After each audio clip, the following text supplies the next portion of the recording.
కృష్ణాంజలి గారు, just as I said ఒక 1.5 minute or 2 minutes maximum. ఇది ఆల్రెడీ మనం మాట్లాడుకుంటాం దానికి రిలేటెడ్. బట్ ఎందుకనంటే ఇది మనకి గరికపాడు ఆ టైంలో అందరూ మనం ఇది అబ్జర్వ్ చేసాము. అయితే ఇది చానాళ్ళు ఎవరు క్లెయిమ్ చేయలేదట. క్లెయిమ్ చేయకపోతే పాపం చిన్న అమౌంట్ కాదు కదా, 8 నుంచి దాదాపు 9 కోట్ల రూపాయలు. చెవిరెడ్డి భాస్కర్ రెడ్డి గారు ఈ బాధ్యత భుజాన వేసుకున్నాడు. అప్పుడు ఎన్నికల్లో పోటీ చేసిన అభ్యర్థులకి పైనుంచే డబ్బులు అందించే కార్యక్రమం, అది కూడా ఈ లిక్కర్ డబ్బే అని అంటున్నారు. సో అది పట్టుబడింది. దాని యొక్క డ్రైవర్లు, దాన్ని ఫాలో అవుతున్న వెహికల్స్ అవన్నీ కూడా అప్పట్లో తొడా వెహికల్ ఫాలో అయిందని, తొడా వెహికల్లోనే ఇది అని చెప్పేసి కూడా వచ్చింది. ఆయన అనుచరులు అలాగే ఆయన కారు డ్రైవర్లు కూడా ఉన్నారు, చెవిరెడ్డి భాస్కర్ రెడ్డి గారు. కానీ ఆయన చూస్తేనేమో అసలు నాకు మందంటే చిరాకు, మా కుటుంబంలో లిక్కర్తోనే 2-3 చావులు ఉన్నాయి కాబట్టి నేను అసలు టచ్ చేయను, ముట్టను. నేను టచ్ చేస్తా ముట్టని ఎవరన్నారు? టచ్ ఏమో చేస్తారని. ఆ అవినీతి గురించి మాట్లాడుతుంటే టచ్ చేయడానికి తాగని సంబంధం ఏంటి? ఇప్పుడు మందు నీకు అసహ్యమేమో, మందు ద్వారా వచ్చే డబ్బులు అసహ్యంగా ఏమి ఉండవుగా. డబ్బు అంటే ఎవరికి చేదు కాదు కదా, మందు చేదు అవ్వచ్చు కానీ డబ్బు చేదు కాదు కదా. మరి దానికి ఆయన లేదు దాని నుంచి నేను ఆశించను అని చెప్పేసి ఏదో చెప్పాడు. కానీ అన్ని వేళ్ళు అటువైపే చూపిస్తున్నాయి. మొత్తానికి అయితే క్లెయిమ్ చేద్దాం అనుకున్నారట సార్ ప్రద్యుమ్నాన్ని. అతన్ని నేను ఫిగ్గా చెప్తాను, అతను ఎప్పుడైతే సిట్ ఆ యాంగిల్లో ప్రూవ్ చేస్తుంది ఇది లిక్కర్కి సంబంధం ఉందని తెలిసిందో, మళ్ళీ అనవసరంగా క్లెయిమ్ చేసామేంటారా బాబు అని చెప్పేసి ప్రద్యుమ్నాన్న వాడిని బయటికి పంపిస్తూ ఉంటే మనకు అప్పుడు గుర్తుంది, ఎయిర్పోర్ట్లో తన అదుపులో తీసుకున్నారు బయట దేశాలకు పారిపోతుంటే. ఇక అప్పటి నుంచి ఉంది. ఇప్పటికీ కూడా సిట్టు ఇతన్ని ఒక్కసారి కూడా విచారణ చేయకపోవడం అంటే వైఫల్యం కాదా సార్? అదే అంటేనేమో నేను మెడికల్ ట్రీట్మెంట్లో ఉన్నాను, ఇంకా మాట్లాడితే ఈ మధ్య నాకు మానసికమైనటువంటి ట్రీట్మెంట్ ఏదో సైక్రాటిక్ ట్రీట్మెంట్ ఇది కూడా తీసుకుంటున్నా అని చెప్పేసి చెబుతున్నాడంట. చెవిరెడ్డికి బాగా కావాల్సిన వ్యక్తి అని అంటున్నారు. ఇవన్నీ ఎస్టాబ్లిష్ చేయడం ఎంతవరకు సాధ్యపడుతుంది? అలాగే సిట్ ఎందుకని ఇప్పటి వరకు కూడా అతను విచారించలేకపోవడం? మద్యం కేసుకు సంబంధించినటువంటి విషయంలో ఇంటర్లింక్ అయినటువంటి ఎలాంటి పార్ట్స్ ఇంకా చాలా ఉన్నాయి. ఈ డబ్బులకు సంబంధించినటువంటి వ్యవహారంలో వీటిని ఎలక్షన్ టైంలో దొరికినటువంటి డబ్బు కాబట్టి అప్పుడు దొరికినటువంటి డబ్బులకు తర్వాత క్లెయిమ్ చేసుకున్నటువంటి పరిస్థితి ఉంది. ఆ క్లెయిమ్ చేసుకున్నటువంటి ఆ డబ్బులకు సంబంధించినటువంటి విషయంలో పూర్తి ఆధారాలను గన చూపించగలిగితే అది అతనికి ఎవరైతే రియల్ ఎస్టేట్ వ్యాపారిగా ఉన్నటువంటి ప్రద్యుమ్నకి ఆ డబ్బులు ఆ కంపెనీకి వెళ్ళేదానికి అవకాశం ఉంటుంది. లేదు అని అంటే ఇది ఖచ్చితంగా మద్యానికి సంబంధించిన లావాదేవీలకు సంబంధించినటువంటి డబ్బులు అనేటువంటి ఆధారం చూపించడం ఒకటి. ఏది ప్రభుత్వం సిట్టు దర్యాప్తు జరుపుతున్నటువంటి అంశం.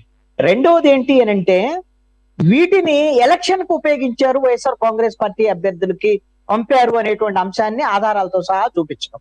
దీంట్లో మీరు ఒక అంశాన్ని గమనించండి. ఎన్నికల సమయంలో వైఎస్ఆర్ కాంగ్రెస్ పార్టీ నాకు తెలిసి ఇప్పుడు వరకు ఏ రాజకీయ పార్టీ కూడా ఒక అభ్యర్థికి 5 నుంచి 10 కోట్లు మాత్రమే మాక్సిమం గా ఒక అభ్యర్థికి పంపించినటువంటి పరిస్థితులు ఉన్నాయి. నేను మొన్న ఎన్నికల వరకు చూసినటువంటి పరిస్థితి. ఏది 2024 ఎన్నికల సమయంలో మొట్టమొదటిసారి ఒక రాజకీయ పార్టీ, అది వైఎస్ఆర్ కాంగ్రెస్ పార్టీ, ఒక్కొక్క అభ్యర్థికి 30 కోట్ల రూపాయలు పార్టీ ఫండ్ కింద పంపారు. ఇది నాకున్నటువంటి సమాచారం, అభ్యర్థులతో మాట్లాడినటువంటి వచ్చినటువంటి సమాచారం. వాళ్ళు అఫీషియల్ గా అంగీకరించకపోయినా ఇదేం అఫీషియల్ అమౌంట్ కాదు, ఇదేం లెక్కలో చూపేటువంటి అంశం కూడా కాదు కాబట్టి వాళ్ళు అంగీకరించరు. ఈ విధంగా మీరు గమనించండి. ఒకవైపు ఏమో నాకు తెలిసి గోదావరి జిల్లాల్లో మిథున్ రెడ్డికి, అదేవిధంగా చెవిరెడ్డి భాస్కర్ రెడ్డికి ఒంగోలు దగ్గర నుంచి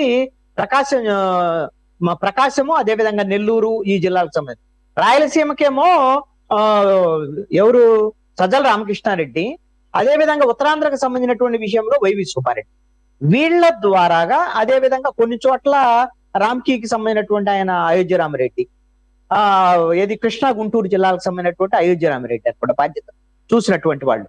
బాధ్యతలు ఎవరు చూశారు, ఎవరి ద్వారా డబ్బులు వెళ్ళాయి, అది బహిరంగ రహస్యం. అన్ని పార్టీల వాళ్ళకి ఎవరెవరి ద్వారా డబ్బులు వస్తున్నాయని ఈ విధంగా 30 కోట్లు ఒక్కొక్క అభ్యర్థికి పంపించారు. ఇవన్నీ కూడా వీటిల్లో అత్యధికమైనటువంటి అమౌంట్ ఈ మద్యంకు సంబంధించినటువంటి వచ్చినటువంటి డబ్బులకు సంబంధించినటువంటి వ్యవహారం. అవసరమైంది ఇప్పుడు ఆ రియల్ ఎస్టేట్ వ్యాపారికి సంబంధించినటువంటి విషయంలో అతను ఈ విధంగా సిట్టు దగ్గరకు కానీ లేకపోతే వీటి దగ్గరకు వచ్చి సమాచారం చెప్పకుండా దానికి ఆధారాలు చూపించినటువంటి పరిస్థితి ఉంటే దానికి ఏం చేస్తారు అని అంటే సింపుల్ గా సిట్టుకు సంబంధించినటువంటి విషయంలో పలు దఫాలుగా ఆయనకు నోటీసులు ఇచ్చి ఆయనకి చట్టబద్ధంగా ఒకవేళ మానసికంగా బాగలేదా, ఆయనకి ఆరోగ్యం బాగలేదా, కుటుంబ సమస్యలు ఉన్నాయా, ఇవన్నీ కూడా కోర్టుకు ఆయన సిట్ ముందు అలా చెప్పుకునే దానికి అవకాశం ఉంటది.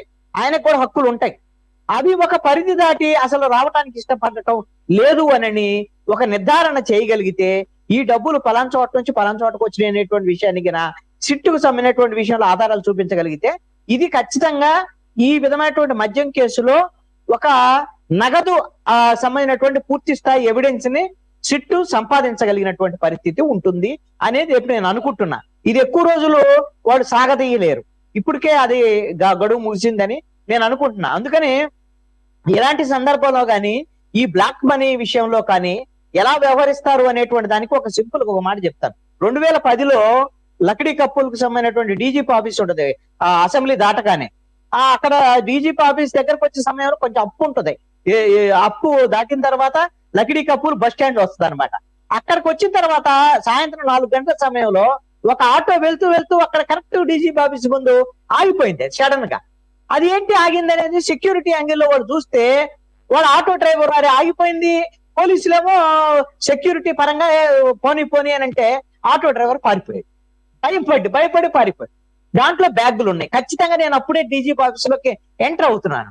నేను ఐ విట్నెస్ గా ఉన్నాను. ఆ తీరా చూస్తే ఇదేంటి బ్యాగులు వదిలిపెట్టి పోతున్నాడని పోలీసులు వచ్చేసి ఇది ఏమైనా బ్యాగులు ఏమన్నా బాంబులు గింబులు అని వాళ్ళు వెంటనే డీజీపీ ఆఫీస్ కాబట్టి బాంబు డిటెక్షన్ సంబంధించినటువంటి టీం కూడా ఉంటుంది అందుబాటులో.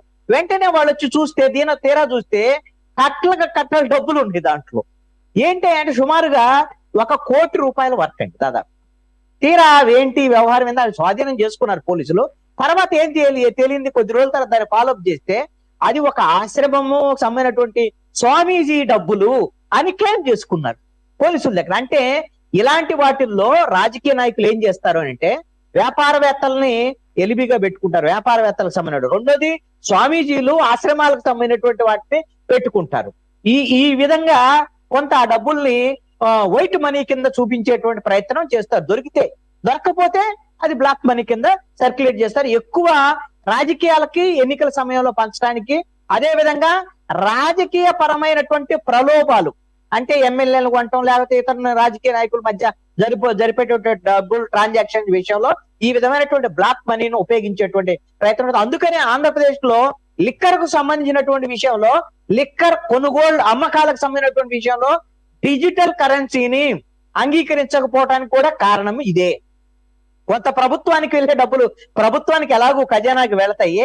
ఖజానాకి తర్వాత ఎవరైతే ఈ వైఎస్ఆర్ కాంగ్రెస్ పార్టీ నేతలకు వెళ్ళేటువంటి డబ్బులు ఉంటాయో అవన్నీ కూడా డబ్బులు కరెన్సీ రూపంలో వాళ్ళకి చేరటం కోసమే డిజిటల్ రూపంలో డబ్బుల్ని ఆ రోజున అంగీకరించి ఉండలేదు. కాబట్టి ఇది ఒక పెద్ద ఎవిడెన్స్ కింద ఈ 8 కోట్ల రూపాయలకు సంబంధించినటువంటి వ్యవహారము ఈ కేసులో ఎవిడెన్స్ కింద, బలమైనటువంటి ఎవిడెన్స్ కింద మారేదానికి అవకాశం ఉంది అని నేను